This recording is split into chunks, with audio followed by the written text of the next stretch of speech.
One of the ways that you can build the relationship, remember that second layer of the pyramid, build the relationship, and it's probably one of the best ways, if not the best, is just to listen. Truly, truly listen.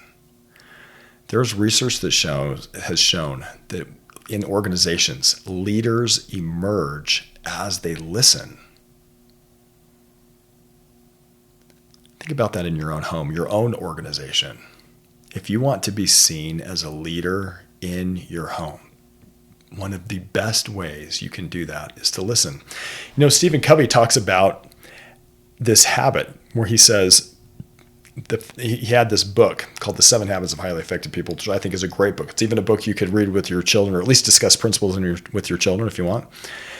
And this book says that effective people seek to understand before they try to be understood. Isn't that interesting?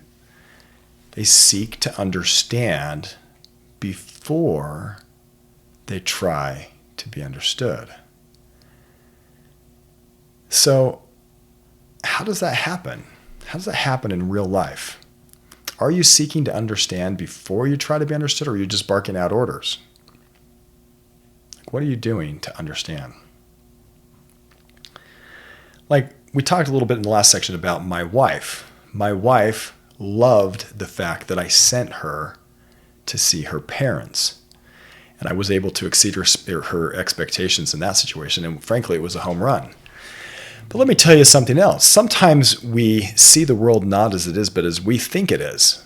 And we've got to really figure it out the way it is. And we do that by listening. So, for example, one time I sent my wife flowers.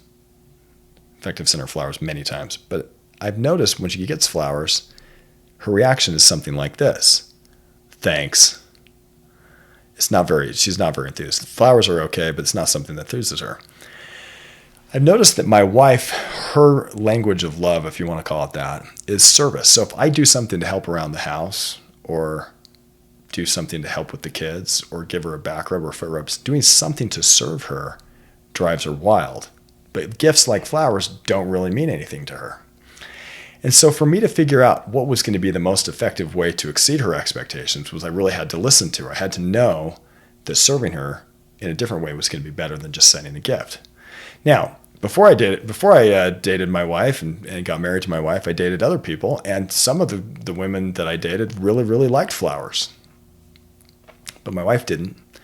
And so they were different. The way I can actually build a relationship is really listening to what's meaningful to them, and then trying to find ways to align with the golden rule and do it in a way where expectations are exceeded, not just met, and not just, obviously not, causing frustration because the reality is way lower.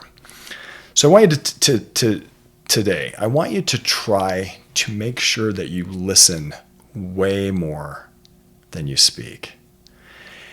I read of some research out of Harvard, and I believe it said something like this. They said that the person who is liked the most in the conversation is the one who's asking the most questions.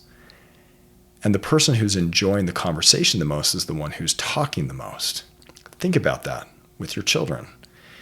If you want them to enjoy the conversation with you and associate positive things with you, let them talk more than you talk, and ask them more questions so that they can talk.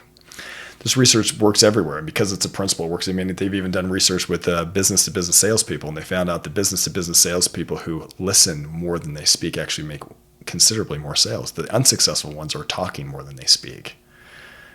And so listening helps you emerge as a leader in your family. So today I want you to make it a goal for this week to listen, listen, listen.